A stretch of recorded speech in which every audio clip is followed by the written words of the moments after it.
Hi guys, welcome back to the channel. It's your girl Sarah here again, and we're back with another video. First of all, I want to say thank you so much for hitting 3k plus subscribers. I couldn't do this without you guys. Thank you so much. And if you're new here, if you're seeing this beautiful face for the first time, please hit that subscribe button. So in today's video, we're going to be talking about how you can plan low budget wedding in 2024. This seems almost impossible because we know what the economy is saying. We know how everything has gone off the roof. You're buying a bag of rice for almost 100k. What are you saying? What are you talking about when you mean low budget wedding? But yes, I've been there, not necessarily done it in the low budget way, but I can see how things could be done differently to actually achieve a low budget wedding. So if you're interested, keep watching. So first of all, what is a low budget wedding? I think it's important for us to establish what figures are we considering low budget.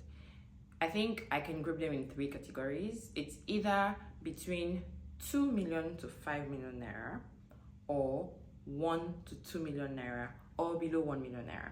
Why do I say 2 million to 5 million naira is a low budget wedding?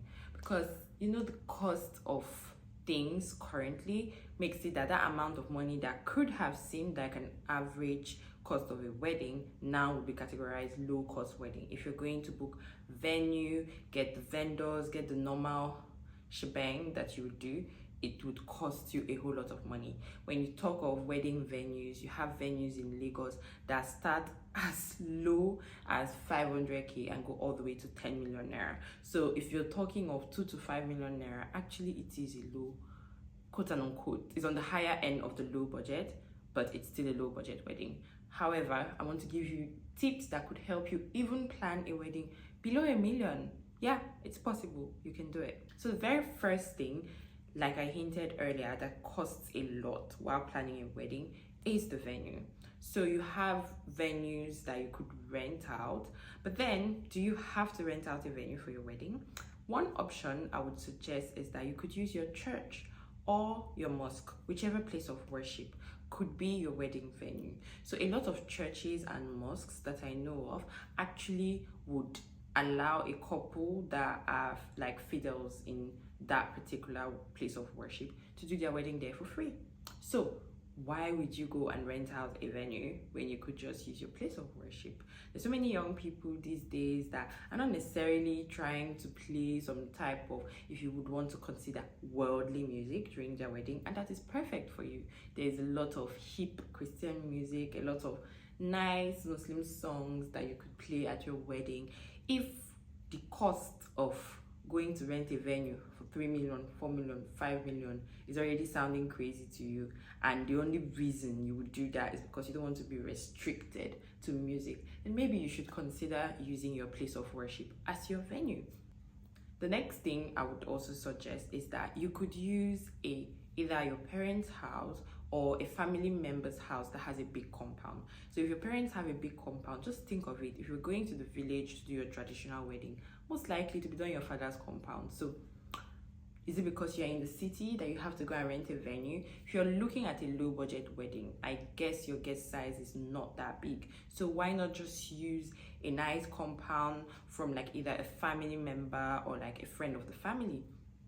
Do your wedding at no cost for venue, and I think that would work as well. The other thing, to use either your estate's hall or open ground. So a lot of estates actually have like a space they use for meetings, for celebrations and stuff. It could be a hall, it could be an open ground, and you can literally just approach the management of the estate and rent that out. Because you're a resident, it's obviously going to come at an extremely reduced cost. So that could be a cheap venue for you as well. And the last point, for an outdoor space. So indoor venues are more expensive. First of all, because they come with a lot of amenities, electricity, air conditioning, and so many other amenities that they come with. So they tend to be more expensive. However, if you were using an outdoor venue, you wouldn't have to spend that much. You wouldn't have to break the bank. And that could also be an alternative to cutting that cost in venue. Next tip is obviously for you to do everything in a day. Like if you're thinking of reducing costs. You don't need to go and be doing your trad on a particular day, your white on a particular day, your cut on, no, scrap that. Do everything in one day. You can do your cut on a separate day. That really doesn't need like a celebration. You can go with your family and your witnesses, which is like the parents of the bride and the groom, your witnesses, and that's just it. Like, you don't need a celebration for that. So since you're talking of doing the other events, which are like the religious part and just the, or like say reception or even the trad, in one day, it's doable. People have done it. You can do it. It will reduce your cost, because for each time you're doing an event, if you're doing a traditional wedding, you're going to call a photographer, you're going to call a makeup artist, you're going to make your hair, you're going to do different things, so you're going to keep spending money. It's different outfits, it's this. But if you do all of them in one day, even like the cost of feeding people, sharing drinks and all of that is also increased. But if you do all of it in one day, you've already reduced that cost. So yeah, do it in one day. Then for decoration, you know, white people, when they do their weddings, they do a lot of DIYs. Like, most white people decorate their wedding halls themselves. We Africans, we tend to think, oh, you can get someone to do this, you can get someone to do that. You're thinking there's no money. Oh yeah, you need to pull up your sleeves and act down and dirty. Get down and dirty and do your decoration. There are people in the family or friends of yours that could be in the industry or may have just this innate talent of doing nice decors, and you can get them to be on your decoration team, work together and set up whichever space you've decided to use for the wedding yourselves. Yeah, it's not that difficult. Forget about Instagram, forget about the pictures you see online.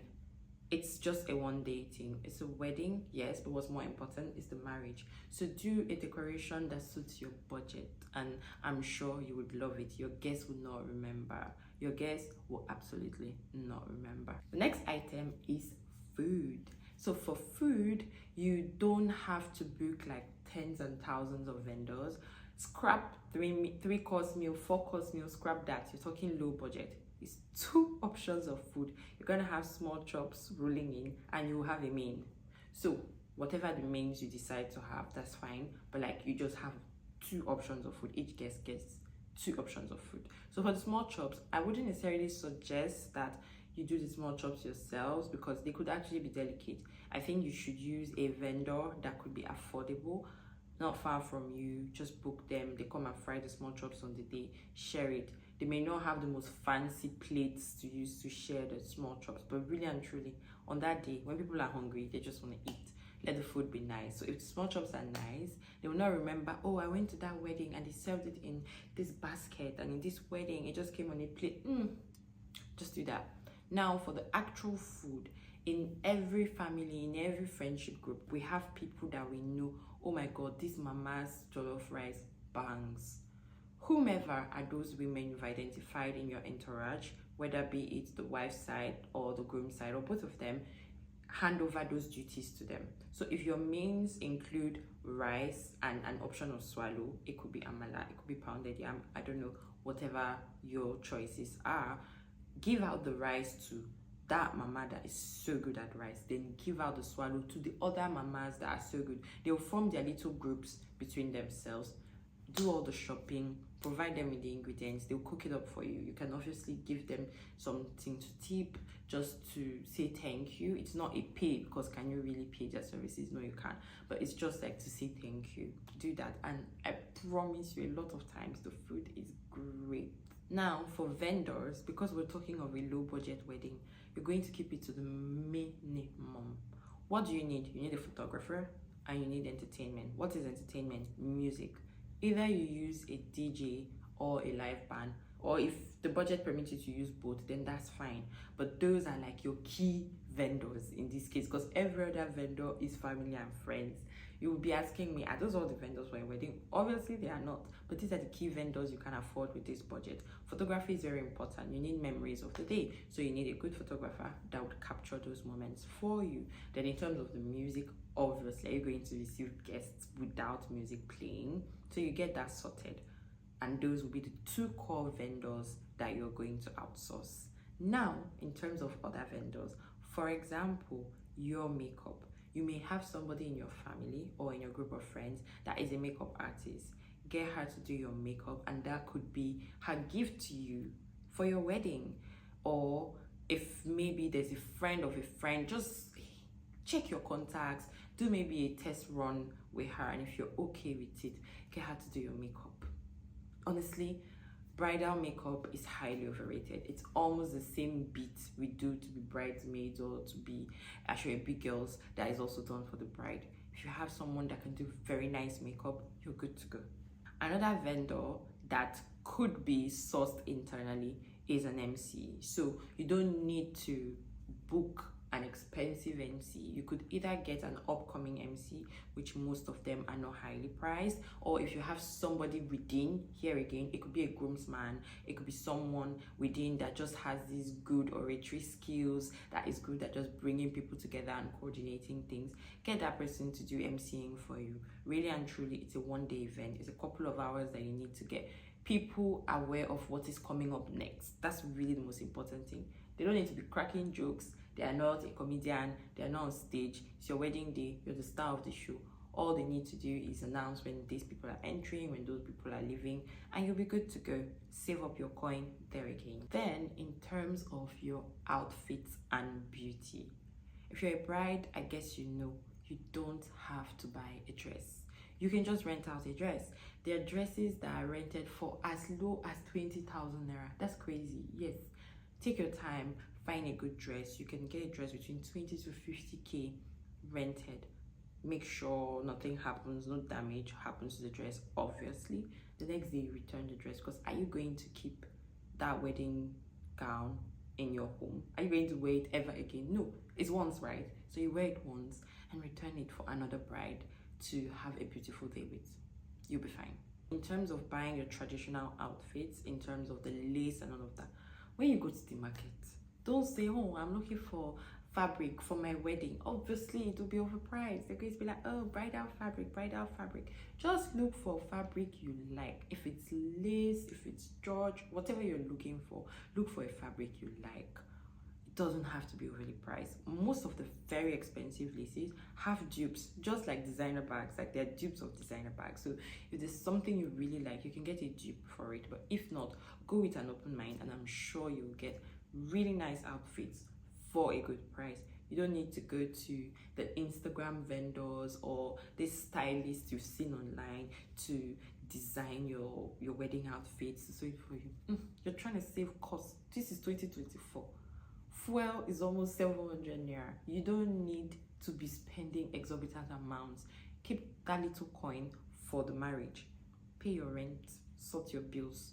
This wedding, you'll be fine. If you wear a George of, I don't know, 500k and you wear one of 50k, we don't know. We, the guests, we do not know. There may be 1% of your guests that actually knows the difference between the most expensive lace from the least expensive. But are they funding your wedding? No, they're not. So calm down, sis, calm down. Then the last item is your wedding cake. So for your cake, here again, don't ask for a quote by saying I'm looking for a wedding cake. There are really nice cakes that are done for like people's birthdays and all of that. Get a vendor that can bake something as great as that. Serve it, take pictures. Most people don't even eat cakes at weddings these days. So by the time your pictures are done, the cake goes to the back scene. It's the wife and the groom that end up going home with their cake. So why do you need to go and break the bank for wedding cake? Get a nice cake, something that photographs well.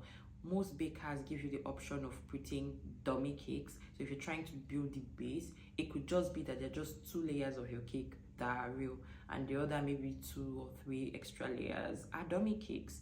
Explore those options, but you can get a really good deal at a cheaper rate for your cake. With all these points of mine, I hope you are convinced that you could actually plan a wedding in 2024 on a budget, on a real budget. Don't spend so much time and money into the wedding day, but rather more time and potentially money into the marriage. The things that would give you guys peace and sustain you for that period. If you enjoyed watching today's video, please make sure you like, hit the subscribe button, and I'll see you in my next video. Bye.